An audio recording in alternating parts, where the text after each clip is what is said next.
નમસ્કાર મિત્રો, કેમ છો? આપણે આજે રતનમહાલ કંજેટાની મુલાકાતે છીએ. રતનમહાલનું અભયારણ્ય એટલે રીંછનું અભયારણ્ય. આ રીંછ અભયારણ્યની અંદર કેટલી આપણને વિવિધતાઓ જોવા મળે છે એ આપણે આ વિડીયોની અંદર જાણીશું. આજે આપણે પંચમહાલ, દાહોદ એટલે કે ગુજરાત અને મધ્યપ્રદેશની જે સરહદ કહી શકાય એવા સરહદી વિસ્તારની અંદર છીએ. કંજેટા ગામ છે અને રતનમહાલનો આ વિસ્તાર કહેવાય છે. રતનમહાલનું અભયારણ્ય કહેવાય છે. આ ગુજરાતનું એક ખૂબ જ મોટું અભયારણ્ય છે જે રીંછોનું અભયારણ્ય તરીકે ઓળખાય છે. આ જંગલ ખૂબ જ ઘનઘોર જંગલ છે. રતનમહાલના જંગલની અંદર સાગ, સાલ, સીસમ, મહુડા અને વાંસ વધારે પડતા પ્રમાણમાં જોવા મળે છે. અને જે આ જંગલ રીંછોનું અભયારણ્ય છે, રીંછનો ખોરાક તરીકે પણ રીંછ વાંસનો ઉપયોગ કરે છે એવું આ જંગલ છે. અને એટલું બધું ઘનઘોર જંગલ છે કે આમ ડુંગરાળ વિસ્તાર અને પશુ પક્ષીઓની અને પ્રાણીઓની ખૂબ જ વિવિધતા ધરાવતું આ જંગલ છે. એટલે આ પ્રકૃતિ પ્રેમીઓ માટે હંમેશા ખૂબ જ આકર્ષક રહ્યું છે. અને આ જે રતનમહાલનો ડુંગર છે એ ડુંગરની સામી બાજુ આપણે જોવા જઈએ તો મધ્યપ્રદેશનો વિસ્તાર લાગી જાય છે. ત્યાંથી કઠીવાડા આપણને નજરે પડતું હોય છે. આમ ઉપરની સાઈડે રતનમહાલ ડુંગરની ઉપર જે જગ્યાઓ છે, ઘણી બધી પ્રાચીન વસ્તુઓ અને ડેરાઓ પણ જોવા મળે છે, જેની અંદર જૂની જમીન છે, જૂનું મંદિર છે. મધ્યપ્રદેશ અને ગુજરાતના બંને પ્રદેશના જે આદિવાસી લોકો છે એ ત્યાં પોતપોતાના દેવની પૂજા કરવા માટે પણ વર્ષમાં એક વખત આવતા હોય છે. તો આખો વિસ્તાર જો જોવા જઈએ તો ખૂબ જ રમણીય વિસ્તાર છે. પંખીઓનો કલરવ જોવા મળે છે. રાત્રે ભયંકર લાગતો આ વિસ્તાર દિવસે પ્રકૃતિ પ્રેમીઓને ખૂબ જ આકર્ષિત કરે છે, પણ રાત પડતાં જ અહીંયા ભયાનક પ્રાણીઓનો, પશુઓનો અને વન્ય પ્રાણીઓનો અવાજ એ આપણને ઘરની બહાર પણ ના નીકળવા દે એટલી હદે ભયંકર લાગે છે આ વિસ્તાર. આમ દિવસે તો ખૂબ જ રળિયામણો લાગે છે, પણ રાત પડતાં અહીંયા ભેકાર અંધકાર છવાઈ જાય છે.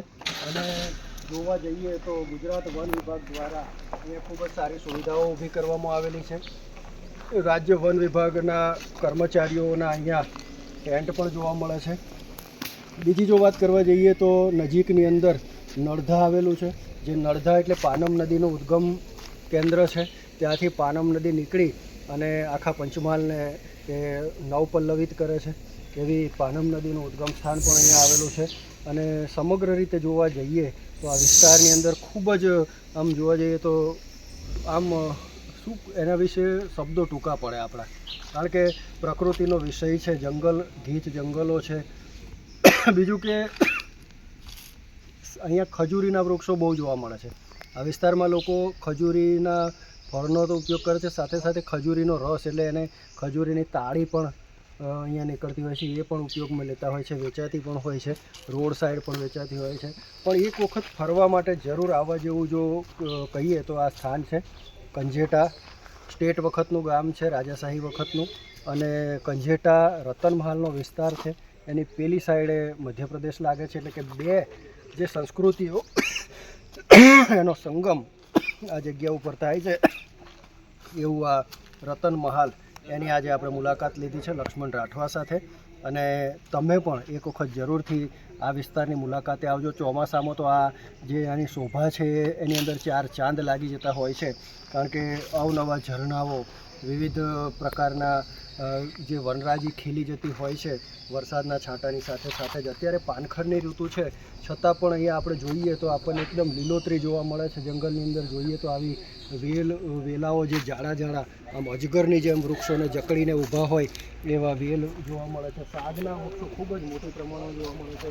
વન વિભાગ દ્વારા પ્રાણીઓને, જે જંગલી પશુઓ છે એમને પીવા માટેના આવા હવાડા પણ અહીંયા બનાવેલા જોવા મળે છે.